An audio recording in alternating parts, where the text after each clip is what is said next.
Hello there, my fandom friends. My name is Jenna, and welcome to my channel. This is my second voiceover video and part 2 of my thoughts and feelings about the Book of Boba Fett. In part 1, I talked about episodes 1 through 4. Now, I will be talking about episodes 5 through 7, and let me say now, these episodes were absolutely amazing. There won't be much breakdown of the episodes in this video, so I would highly recommend you watch the episodes before listening to my thoughts. I don't want to spoil anything for you, and there will be spoilers ahead. So it begins. Episode 5. Seeing Din again was absolutely phenomenal, and I was definitely surprised the whole episode was taken up by catching up with his life, but I wasn't upset with it. Not only seeing Din, but the Darksaber was also very wicked. Well, how was it? Wizard. I really loved how Din couldn't use the Darksaber that well because of what we learned about its needed bond to the wielder in Rebels. As he was fighting, it seemed like it was very heavy for him, just like Sabine said it was while Kanan was training her how to use it. It's heavier than I thought. That sword is old, heavy, but powerful. Respect its strength. He told her that she had to connect with the blade and that she had to fight herself in order to connect with the blade to defend herself from opponents. You're not fighting me.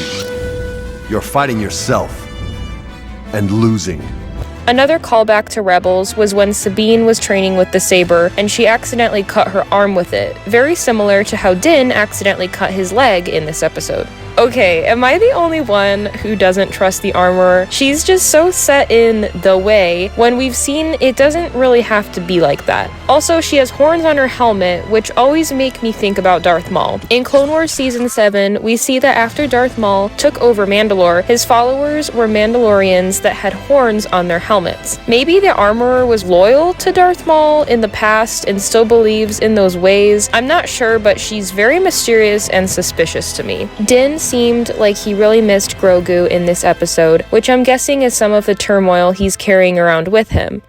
What turmoil? At least until they happily reunite in the finale episode. I was thinking that this probably was one of the reasons why he couldn't really yield or fight with the Darksaber that well yet. But maybe now that he and Grogu are back together, he'll be able to train with and bond with the Darksaber better. Seeing Peli play a major role again was a fun surprise after seeing her walk around in the background of one of the first Boba Fett episodes. Watching her and Din engineer and build Din's new ship was awesome. All of the callbacks to the Phantom Menace were great, following along the pod race track that Anakin took as a child. Even though this episode was void of Boba, it was still super enjoyable to me, and it felt good to see Din again. Episode 6. I was so shocked to see Ahsoka in this episode, but completely thrilled. I actually screamed when I saw her standing by the trees when Din woke up. Then everything she said the rest of the episode made me think about her and Anakin and the Clone Wars, which hit me in the heart for sure.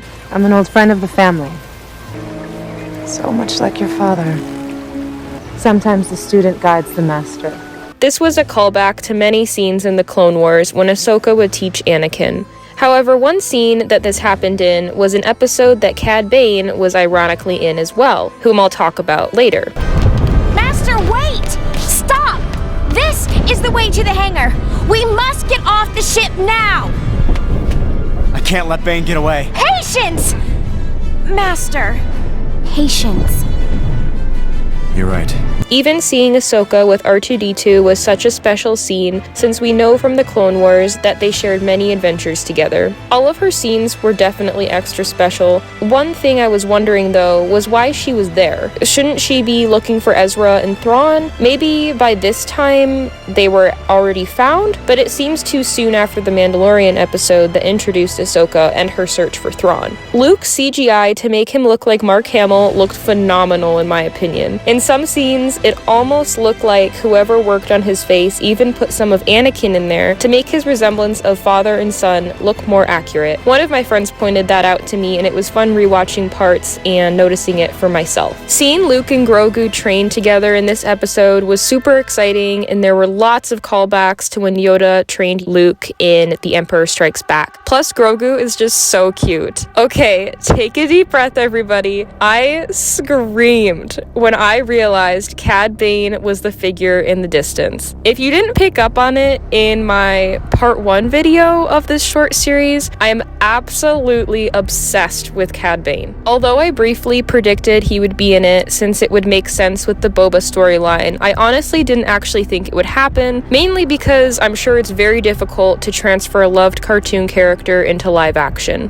Just briefly on his appearance, I think whoever worked on his live action appearance did an amazing job. I think they did a great job at portraying how old he is now in the Star Wars timeline by giving him a lighter shade of his blue skin, a more seasoned sound to his voice, and his general facial appearance and body movement. In the Book of Boba Fett, he is about 71 years old, which is actually really old for his species, which is called a Duros. If you don't know anything about Cad Bane, he's a bounty hunter that played many major roles during the Clone Wars. One of his missions included him tracking down and bringing Palpatine Force-sensitive children. He has some epic and thrilling fighting and maneuvering moves that I have always found so fun to watch. And although he's a bad person, I still love and adore him, and I know lots of Clone Wars fans do.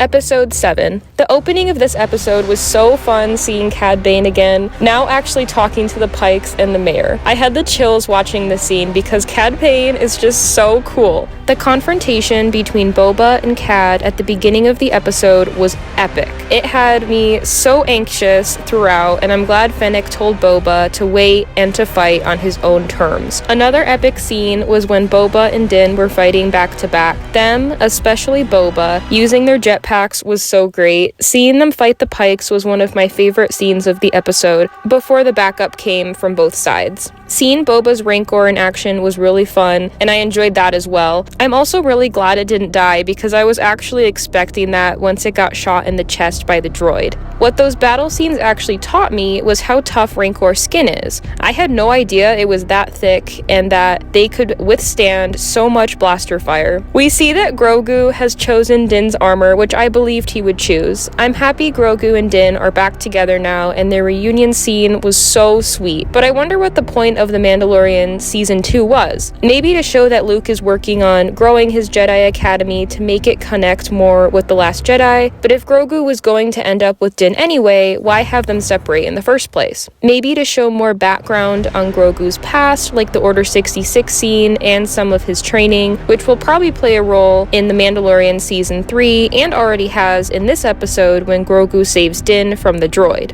And speaking of that Order 66 scene, it was an amazing touch. I have always been into learning more about the Jedi who survived Order 66, so seeing more Order 66 scenes through the eyes of different characters is what I really appreciate and hope to see more of in the future of Star Wars. Okay, now for the time you've probably been waiting for. Something you should know is that Boba Fett and Cad Bane have been my top 2 favorite bounty hunters since I watched the Clone Wars for the first time 5-ish years ago, so seeing them go up against each other was very difficult for me. As for the fight itself, I'm glad Cad Bane was still portrayed as having the fastest hand, since that's how Clone Wars fans have always known about him. It would have been cool to see his jetpack thruster boots, but I understand how that might not have fit well with the scene. Boba then quickly drew his gaffy stick and used it against Cad Bane. The fight ended so fast and left me completely breathless for Cad Bane's sake. I'm still deeply saddened by his supposed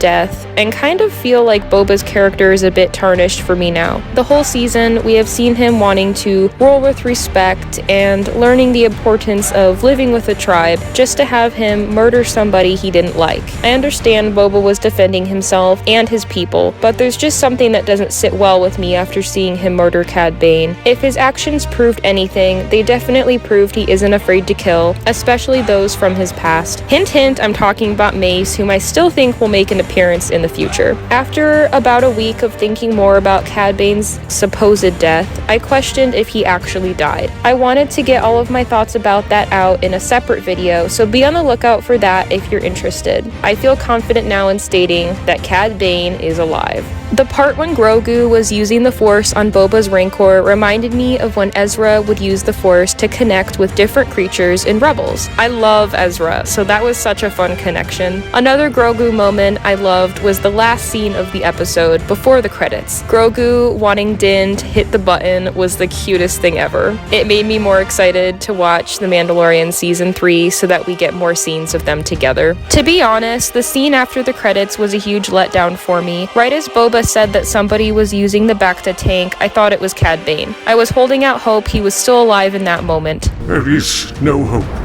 Yes, there is. There's always hope. But when we found out it was Cobb Vanth, like, what? I thought it was so obvious that he was alive since he was just blasted in the shoulder. And don't get me wrong, I like the Marshal. I just already had assumed he was alive, which was what fueled the letdown from the after credits scene. Oh well, I'm still recovering from that. In conclusion, those were all of my thoughts about the last 3 episodes of the Book of Boba Fett Season 1. If you agree, disagree, or would like to comment your own thoughts and opinions, feel free to in the comment section. I love hearing from everybody and discussing our favorite fandoms as a community. I look forward to hearing from you. So for now, I hope you have a magical day and I bid you all a very fond farewell.